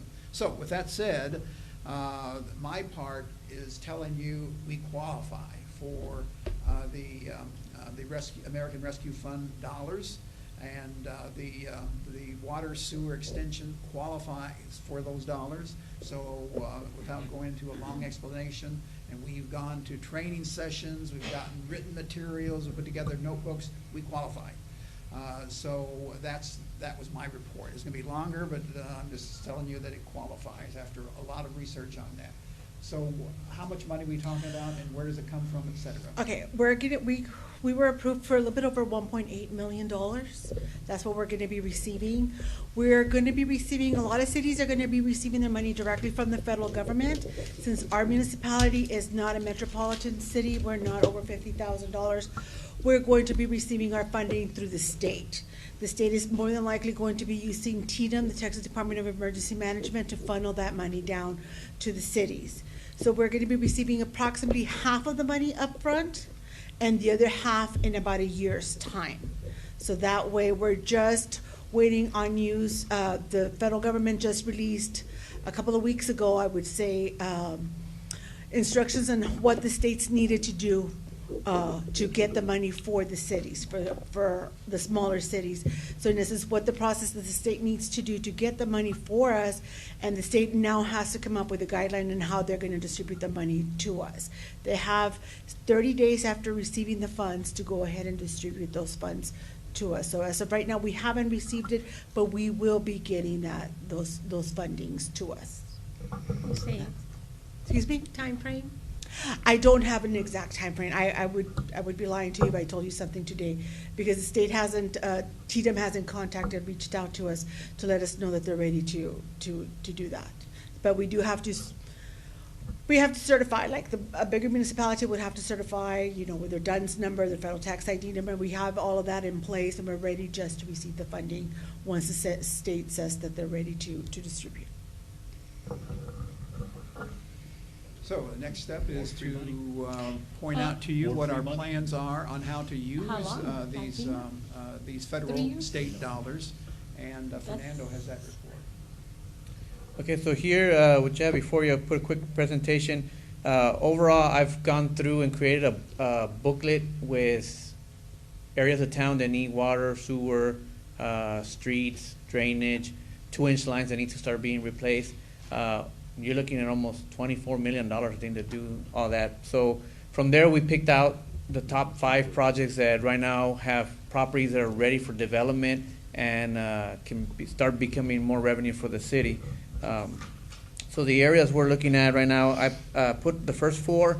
It's the south alley between 9th and 10th Street. You have North Whitney, south alley on between 11th and 12th. You have South Rife and McCampbell Alley, and then as an alternate project, depending on how far we get with funds, McClung Avenue. That area is one of the newest areas where a lot of nice houses are coming in, and we don't have sanitary sewer in that area. So on the first one, as you can see, on the south 9th and 10th Alley, you're looking at a section from Deaberry to Greenwood. Currently, that's a 2-inch water line, and it doesn't extend all the way through. So we have 2 dead ends on that water line. So this is looking at replacing that whatever 2 inches there and looping it with a 6-inch water line, which will allow us to put some hydrants, I believe, on Greenwood, Deaberry. We don't have any. On Greenwood, I think, Deaberry, I believe we have one nearby. And possibly we have a easement on the McClung area where we could possibly do a punch out on each side with a hydrant for more fire protection in that area. And then what you see in green is the only section of that doesn't have sanitary sewer. And I know we already have about 3 or 4 residents that are ready to start construction, and they can't because we don't have utilities there. So overall, you're looking at new water services, you're looking at 44 in the entire stretch, and you're looking at 30 for sanitary sewer. So that'll be additional revenue for the city. I broke down the cost for water, sewer, and engineering for a total of just under $500,000 for that project. The North Whitney, it's another section of town where it's a lot of undeveloped land. We have already come in here and paved Whitney Street. So we've gotten people already calling in. They've been clearing lots out there. Again, they can't build because there's no utilities. And there you're looking at 32 water and 32 sewer, only because you can only build on the Whitney side. Right now, the road above it, which is North McCampbell. Lamont, the one up to the other side, right now doesn't connect, but eventually if we connect that, we already have the utilities there, and that whole site can get developed as well. So this one, you're looking $585,000 for this work. And like I said, that would open up for future development. We have a lot of interest in that area as well. This next one is one that is a quicker one to do. We have all that this area served with a 2-inch, and we can no longer tie any additional homes in there. We have a house already built there that can't tie in because there's no capacity anymore. So what we would do is connect it where the dead end coming from McClung is, and loop it back towards Deaberry with a 6-inch. This is a simple project. I think it's definitely worth it. You're looking at 11 more additional water services. You do have sewer there already, so bringing the water, you have 11 more properties there that can get developed. And I know one of the owners there has a property there that they're ready to build on as well, but they can't because they don't have the capacity for water. This one, you have a price tag of $227,000, including engineering fees. We might be able to do this without engineering fees. This is water. You don't require surveying and grades for that. So it might be something we can bid out internally, like we've done in the past with some of the water lines. And that will save us about $35,000 for that. The next one is South Rife, McCampbell Alley. That entire area is in the same situation. It has sanitary sewer, but there is no water. And we got people already looking at building there, and the bank won't release funds because there's no utilities. So this is another one that can be a quick fix by putting in a water line. You're looking at $151,000 for the water. Engineering, you're looking at about $29,000, which we can possibly eliminate if we do in-house bidding. And you're looking at 20 new connections in that area. And then finally, the McClung area is the one I was putting as an alternate project because that whole area has huge half-acre and 1 acre lots. They're building beautiful homes out there. I don't know if you've driven in lately. And that whole area has no sanitary sewer. So it would be ideal to connect it from Avenue A down to, I believe it's 11th Street where it would tie into.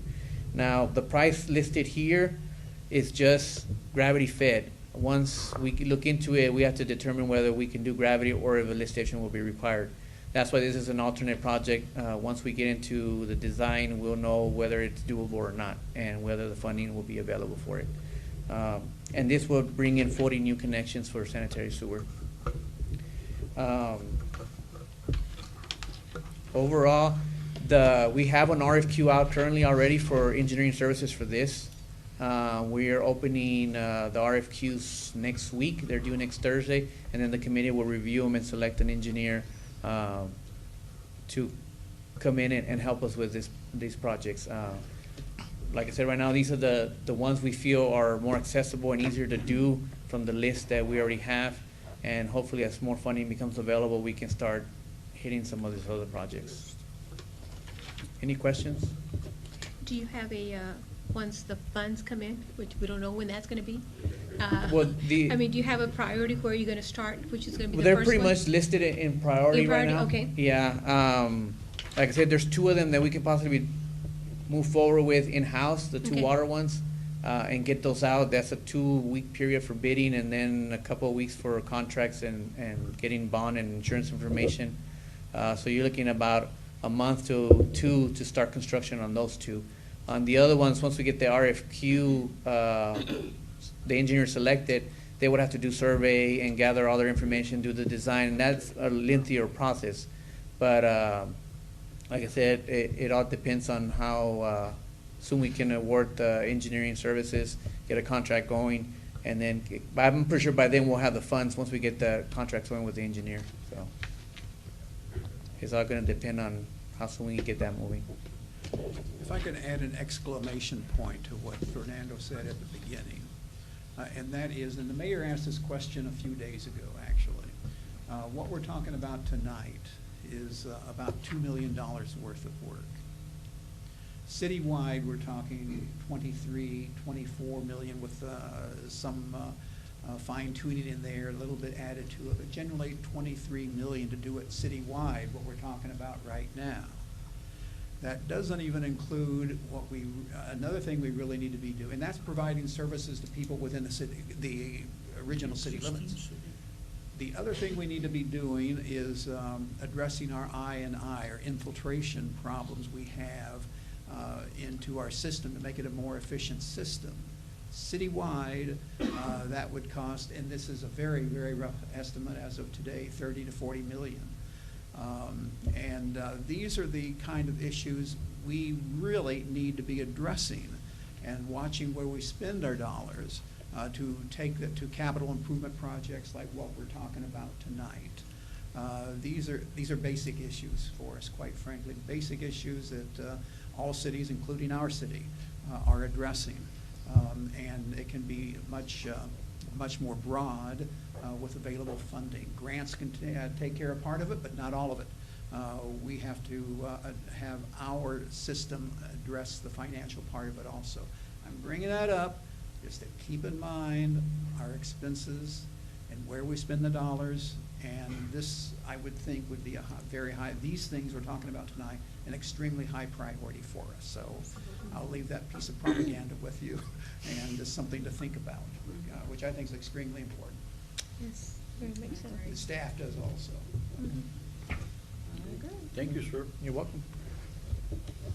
Okay, now we're gonna go to the status of conditional use permits presented by Jose, Planning Director, and Laura Harris, Planning Technician. If I could give a quick introduction to this, Mary and I and Jose and Laura have been working on some concerns that you have had. And that is, how do we know when the conditional use permits expire and we need to start taking action to get them renewed or let them go, or whatever action is necessary? Laura and Jose have put together a system for doing that. And is it fair, Laura and Jose, to say you've been working on some software also? Yes. Okay, I'll turn it over to you. Yeah, we have come together with this table that is before you. Fortunately, a lot of these CUP have been closed, and so what we are now concentrating on is the red one that is showing. And so if you have any questions, it should mostly be on the red marked colors showing. Those are cases that need further investigations, as we have led code enforcement gone to the site and checked whether they were active or not, and further studies needs to be done. So if you have any questions on those ones, yeah, we can.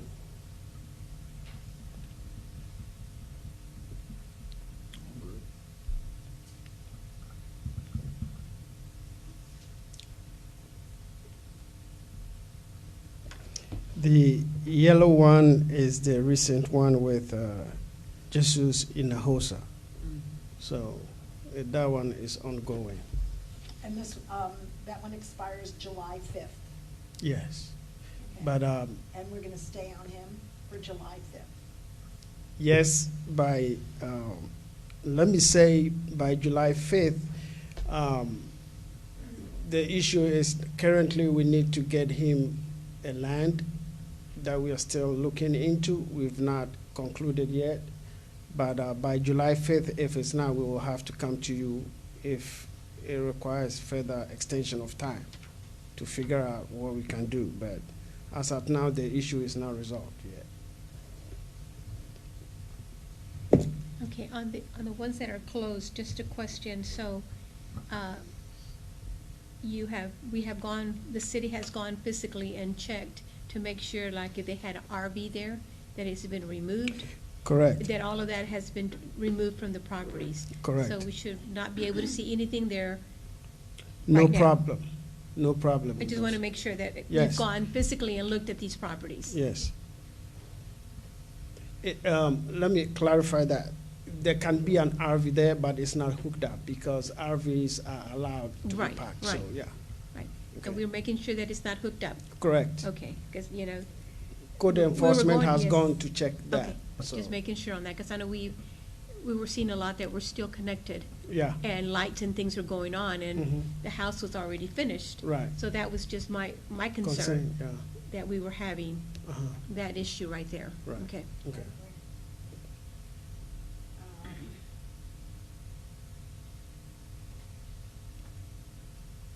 I have a question about the, which one do I have a question about? John's transmission, it's perpetual, no expiration. But I do believe that code enforcement needs to stay on that one because the property looks like a junkyard. So it is a code enforcement issue? I think this is a code enforcement issue for me. Okay, okay. Yeah. I have a question on that one. Do we have a limit as far as how many vehicles they can have? Like this repair shop, you go, probably about 40 vehicles sometimes. Maybe I'm exaggerating. Just all over, and that, when you're coming in, Yeah. that does not, is a good sight. Overload of vehicles on site. I will check with code enforcement and see in terms of the lot size and number of cars that might be allowed.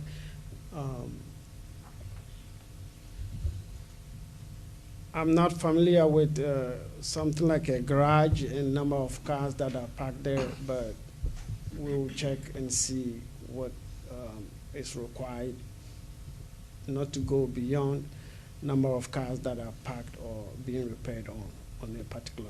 We'll get on Corey for that. My question on that one, Jose, is there any vehicles there, because there's a lot of vehicles there. Mhm. Are there any vehicles there that are Just there. Jones Transition. just junk cars that don't even have motors in them, that have just been sitting there for years? No inspection sticker? Yeah. No? John's Transmission. Excuse me? That's the ugly place. That's the ugly place. Everything between staff and really the cutoff to Cleveland? Cleveland is the worst stretch of this city. I think. It's bad. I think it's the worst stretch in the city. I know there's been some Well, I'm thinking all the way to repairs and Wheeler. things they've done. I wouldn't stop at Cleveland. Well, but Yeah, I think go to beyond Wheeler. Cleveland, people are, I mean, but that one area is, Yeah. I think is horrible. Corey says he will have to go in and check which ones are junk and which ones needs to. Oh, we'd like to go with you, Corey. I'd like to see that. If there's- So the junk vehicles should not be sitting there. If they're junk, don't have motors, don't have, Right. you know, they should not be sitting there. Does he have like a work order that he's working on, something like that, rather than people just, Yeah, 'cause he if takes vehicles and, Exactly. Yeah, if and he's just working parks on them them, in yeah, the- that's one Well, thing, right, but right, but if but if they're just there. they're just there and been there for years and nothing's happening. So as a city, we, in our city code, we do have ordinances about junk vehicles. Like I was telling Osei, with the zoning of that property being a repair shop, I'm gonna have to do some research to see if that junk ordinance would go with that, or if they would be in violation of having junk vehicles. I'd have to do a little bit of research. But I can go and look and see how many vehicles are there that doesn't have an engine or falls into that clarification of a junk motor vehicle. And not just to be, you know, like we're targeting him, we can also look at other auto repair places that we have, like Keats Auto, any others that we have, just so we're not saying that we're just targeting him. Right. That you're going citywide and kind of looking, or if, you know, if, kind of looking, can we look at a fence or something to kind of cover? You know, kind of, that's what we can do to beautify that particular Speaking of area. screening junk vehicles, there's plenty of junk vehicle commercial properties around town that are not maintaining their proper screening. That's right. He's on a new hunt. I know we do. Yes, we absolutely do, you're right. We always ask him. Ask for a raise, not good, man, just take the raise over a hand. And we can only have Excuse me, 24 after hours. We have pumps and everything else to fix, come on. I'm gonna start deputizing residents. There you go. Hey, where's my I'll look badge? into it, guys, and get back with you. Thank y'all. And give me some- Thank you, appreciate it, Corey. Okay, now we're gonna go to boarded up windows. I believe one of you brought this issue up, and it's a good issue, and That that was me. is Oh, I the- do too, Oh. yeah. the period of time, if there's an emergency, how long do we allow the boarded up windows to remain before the boards are removed? That's, I think, the very basic element of what we're talking about. Is this an issue around town, Burl? Well, it's a couple of issues. One is boarding up for storm. We don't have an ordinance that gives them a time frame of when the storm is over, that they have to take it down. You know, like Miami or in Florida, that's a common thing. We don't have that ordinance here that I've found. Dilapidated structures, they're required to board up. The ones that are unoccupied, That's in our ordinance, and it's also in the codes, the building code. Now, if you're talking about someone that's living in a house, Yes. that's a what man's we're castle, talking and about. y'all are treading on water where you're Fire code possibly. Right? Fire code? To have It's not access even to the fire outside code, in case- you're getting into their rights. You know, it's their castle. What is ugly to us may not be ugly to them. Well, I think But I Nathan agree, already fire- checked, there wasn't anything in the fire code, right? There's not. There's not. For commercial, I And guess not. you, for and I brought my book, I can bring them all, but it's always in the same section, it's section 116. So in the fire code, we did work together on it the other day with Assistant Chief Borrego, looking through the codes for stuff like that. There was a section in there talking about unsafe buildings, which are like dilapidated buildings and stuff like that they Correct. have to be boarded up. Mhm. There was nothing in the code that says that you can't live in a structure with boarded up windows. In fact, the way the fire code's kind of written, it has a kind of an understanding that if there's less than 50 people in the building, you only need one exit.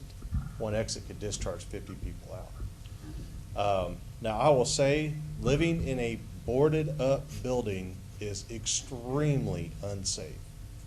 I would not recommend it to anyone. I think if you're doing that you're taking your life in your own hands. It'll make it much more harder for firefighters to get in there to you. It increases the toxicity of the building while it's under a fire.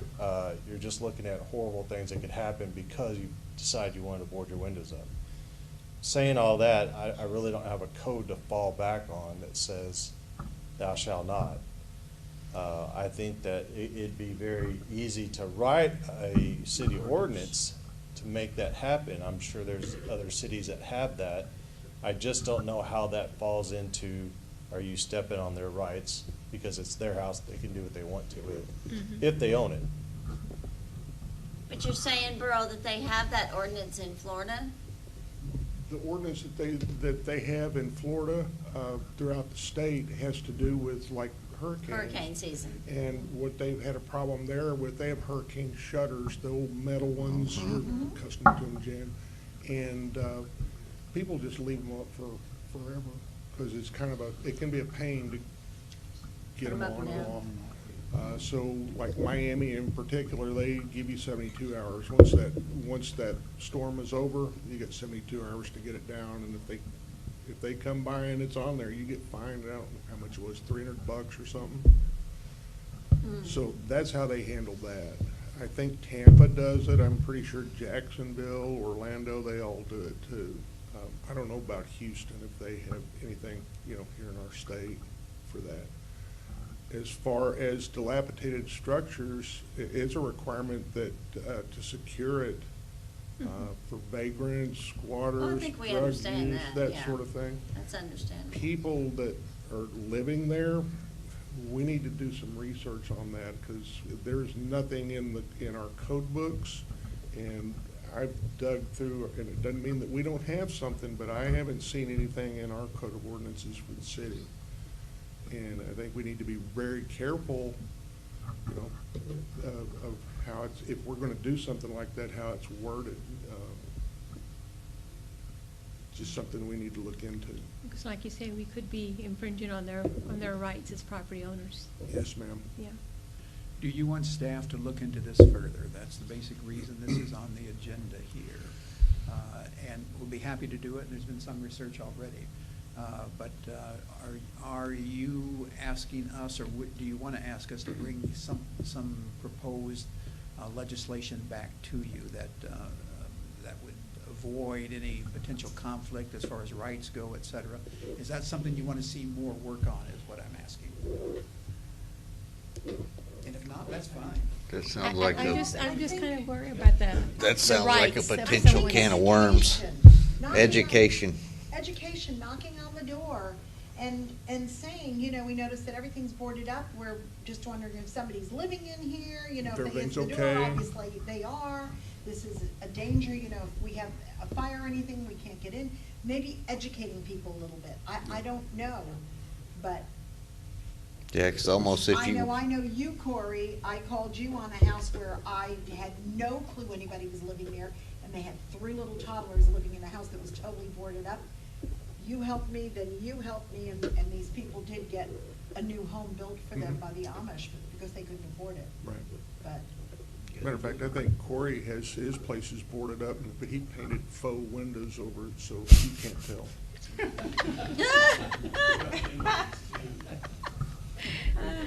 We'll look into it though for you. Yeah, I think education, because I know some elderly people that have those fancy storm shutters you roll down, and they leave them down just for protection, so they don't have to worry about people crawling in their windows. Breaking into the house. Yeah, if we go after boarded. And some of them work at night, so they like to sleep in a dark house Yeah. during the day.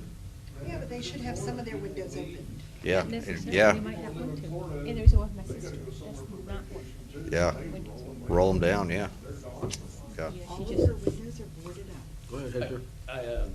I did some research myself, and if I'm not mistaken, the state of Texas does not have a state fire code for municipalities under 20,000. Am I correct on that? Texas does not have a fire code. Yeah, it does not have a fire code for municipalities under 20,000. So that lays the fire codes to the local The municipality. state does not have a fire code. There you go. So that would, I think that would mean that would give us Yeah, The- there's the actually right a over the uniform fire code that's applicable throughout the United States that cities can adopt. Mhm. So they don't have to start from scratch. Yeah, because I think they should come off. I mean, if we do it, we'd have to word it where it won't interfere with anybody's religious beliefs and all that. I totally understand that, but I think there should be safety over just about everything that they could come up with, unless there's some kind of specific religion that needs you to have, I understand something like that. But as far as we just left them there, I think we really need to go ahead and maybe step up and do something, especially if we have the ability to go ahead and take it on as our own municipality without, we can separate ourselves from the state, which less government in every division of government is better for me, I think. You say less government, but we're gonna be governing their rights. Absolutely, but governing over by a municipality rather than not having doing anything. Well- I know, like you said, it's a 50-50, but I think the fire hazard over in the possibility of death, it far outweighs that. But, we really don't ever find out what we really need to do until tragedy strikes. And that's where I'm getting at. I don't want us to say we should have done this before this happened to these 4 children or this family or whatever. Parents got out because they knew the windows were boarded up. Kids were playing hide and go seek. It happens. But that's what I'm speaking on, is trying to prevent a tragedy when we have ways of possibly making codes to enforce something like that. But thank you. That's my I'd like to thought. see us start with education. I think that's a good idea. Okay, I'm hearing that we want to do just some more research and no plans to bring anything back to you at this point. Is that fair? Okay. Okay, now we're gonna go to Newberry Park restroom facilities. All right, we put this in the agenda 'cause I know we had some questions come up about restroom closures, and I just wanted to go over what the hours are, the reasoning for it, and how it came to be. Right now, the Newberry restrooms are open 8 to 5 during the week, and on weekends they're only open from 8 to noon. That started happening a couple years back because of vandalism, people putting feces on the walls. Just a month ago, we had someone went and graffitied the whole thing during the day. And this is a part that's right across from City Hall and PD, and they're still doing it. They were breaking the fixtures, stealing the toilet paper, breaking anything they could. So the gates were installed, and during the day, we have to have that checksum. And on weekends, we have guys that do the rounds and clean them. So as they're starting in the morning, they open them, and then by the time they finish all the parks, they come back at noon and close them. And those are the hours we have. Now, I understand now we have a park there, so more people are using it. And I do agree that we should do something, because if you have young kids that need to use the restroom, it's good to have them open. It's just, how do we address the issue with the vandalism and the stuff that's going on in the restroom? That's kind of where we're at right now. Because, either we leave it open 24/7 or we keep to the hours we have. Well, during the summer months when we have the longer daylight time, I think it should be like 8 to 7 or 8 to 8. And that's something we have to look at, I guess, for the overtime on the weekends. Yeah, and that's something we can Yeah. discuss at the budget, Right. workshop that's coming up, and then the budget process also. Because I know I've seen those restrooms and they have been really. And I know we used to have the really same bad. issues Well, at the again, it harbor comes- as well, and then I know we've hired Juan, and he's out there more frequently, and so is Chuck, and they keep a better eye on it, because they were doing the same thing over there too. And so now, It's just so sad that we have people that, residents or whoever they are, that don't take care. and we had a good population of the homeless that frequently came to that park, and we found needles and stuff there too, and so in the evening when no one's around, that's where they would go and sleep, In the bathrooms. and that's where they would start locking them. To me, this is another prime example of why we need a real park and recreation Yes. department. I think that's a good idea. What would they do? And we just have, what would they do? They would be over that park and over those restroom facilities and over the maintenance and over all of the parks. We have a lot of parks in town That's something that staff- need. money. That's something staff is discussing at this point. I don't have an answer right now. And I personally think it could be tied into the harbor masters, the harbor master / parks and recreation. I think he's a part of the, or whoever the harbor master could be in the future, or now make it a dual role.